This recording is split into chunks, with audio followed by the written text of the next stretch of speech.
very nervous because David Copperfield, the personal history of David Copperfield, just come out, and here I was sitting with members of the Dickens family, ready to get their kind of opinion on what the hell I'd done to this wonderful book. So I was very pleased that I seem to have survived the evening.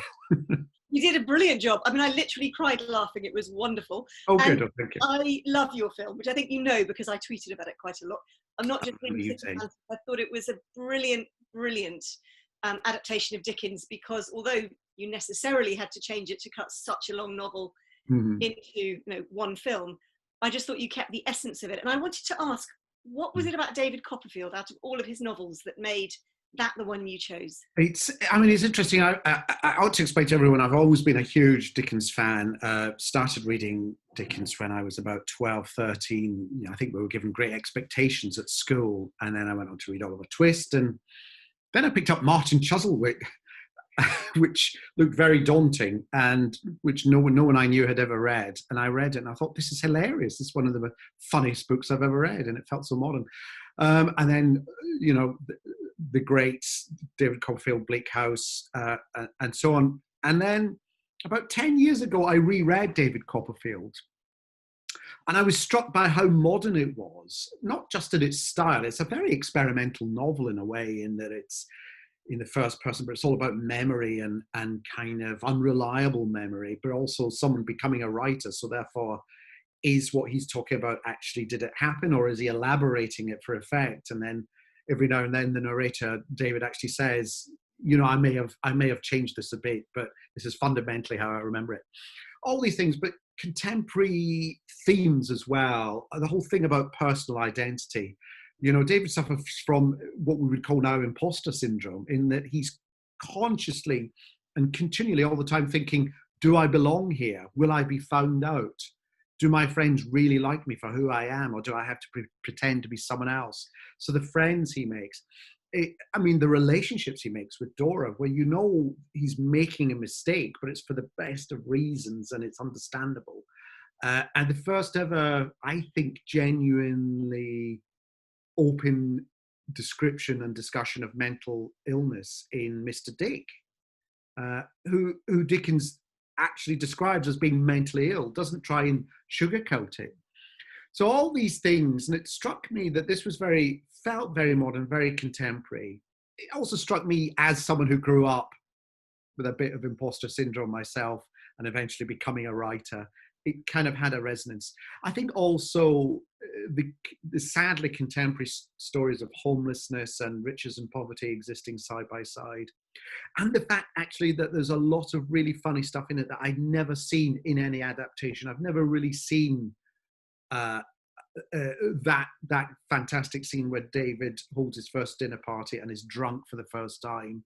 And Dickens describes everything sort of swirling around him. And it's like that scene in The Wolves of Wall Street where they're on drugs and they're crawling along the pavement. I think he describes David as trying to go up the stairs or down the stairs, but he's sort of climbing them as if he's horizontal.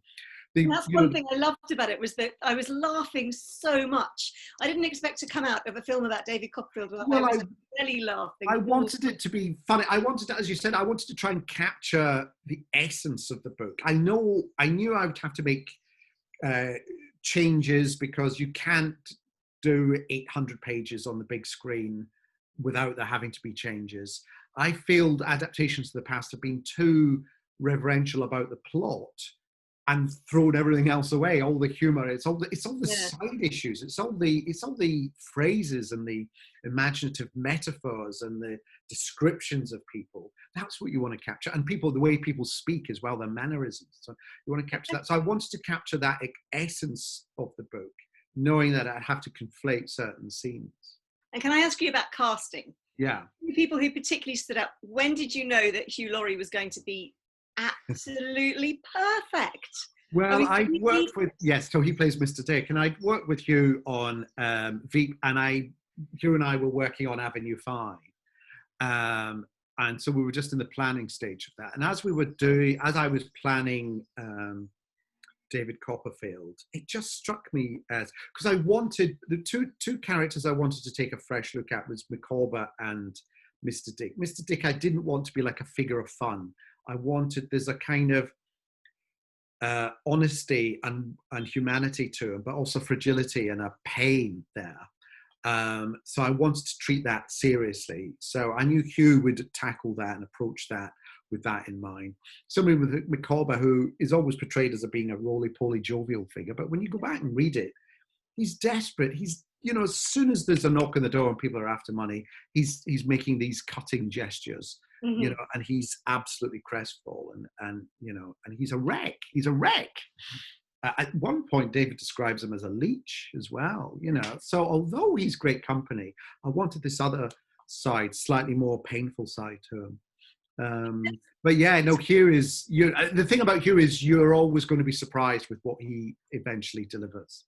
I was blown away by his portrayal. Was just amazing. Oh, and good. The other one, the whole cast actually. I don't think I've ever been to a film where every single actor is perfect for the cast. But when did you immediately know when you were writing it that Dev Patel was going to be? I could only think of Dev. I don't know what it was, but as I was thinking, I've got to cast David has got to be important here. And Dickens sometimes makes his heroes rather kind of neutral in that they're passive observers of the madness around them. But in film, David is central. He's got to be interesting. He's got to be fascinating. So I actually went back to Dickens rather than David Copperfield and put elements of Dickens in him. His slightly kind of manic behavior. That's wonderful. And brilliant as Dickens stroke David, and you never quite knew which one you were going to get. Well, I remember those stories of Dickens' children saying they could hear their father writing upstairs because he would talk at the mirror. He would become the characters and talk. So I thought we'd give this to David as this sort of buzzing ball of energy, and he absorbs characteristics, so he ends up doing impressions of the people he's with and so on. But yeah, I could only think of Dev because he's got presence, but he can be awkward and gawky and funny, but he can do drama, he can do romance, he can do charisma. It's when I saw him in Lion be very strong and charismatic that I thought, that's David there. I wondered if he had the energy, because that energy that he had was so Dickens as well as David Copperfield. And I wondered and he's in every scene as well. For 2 hours, Dev is in every scene. So the film stands or falls. Yeah, we've got this great cast, but it stands or falls by who's playing David. So I could only think of Dev, and I met him and explained how I wanted to do it. And I'm glad he said yes, because I honestly didn't have a plan B, really. I don't know who we would have got. Because I didn't want to I didn't want a kind of posh young actor. I wanted, David is so full of his status. And interestingly, Dev and I, when we had our first proper kind of creative discussion about it, we both thought maybe what for Dickens was class was the issue. Maybe for us, being children of immigrant families, maybe for us it's belonging,